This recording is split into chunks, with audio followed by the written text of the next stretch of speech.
traditional, there was just barley, wheat, hops, and water were the only 4 ingredients in it. And Germany still has that law.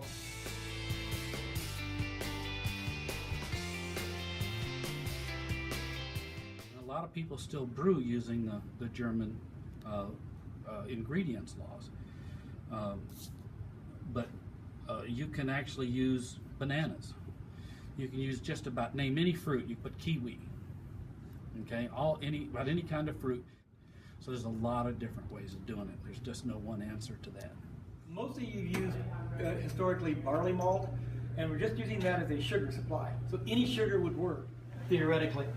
But starting with cereal grains, you get something different than if you're starting with sugar cane. Basically, we're using yeast to ferment the sugars, mostly anaerobically, and if you do it anaerobically, they mostly make ethanol and carbon dioxide. So they'll produce both of those. And different kinds of yeast will give you different sorts of beers. If you're doing a lager, it's very different from ales, because ale yeast work all over, the lagers work only from the bottom up. And we would use a container like this to boil basically 5-gallon batches.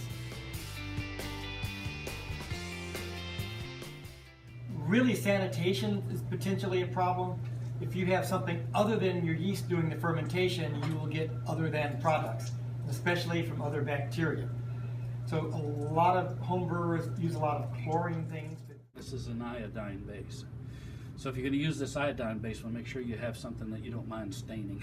This right here, they're both excellent. You clean it, cleaning and sanitizing, 2 different procedures. Got to have things clean and then sanitized. I'm very lucky because I have an autoclave. I have a big pressure cooker, so I can sterilize this pot and not use any chlorine at all, so I don't get any other tastes from any soap tastes or anything like that.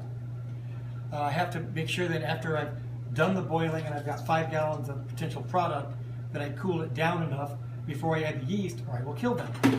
But otherwise, it's a pretty straightforward process. This will go in a 5-gallon carboy or something like this to do the fermentation, so it can stay relatively anaerobic. I'll put an airlock on top, and usually I decant this once, put it back again, and then I can bottle directly from this.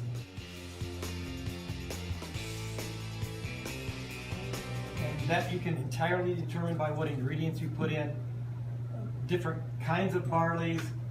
Barleys have been roasted or cooked drier, and mainly the different kinds of hops. Because hops are there for sanitization, they inhibit bacterial growth, but they're also very flavorful and have a lot to do with aroma.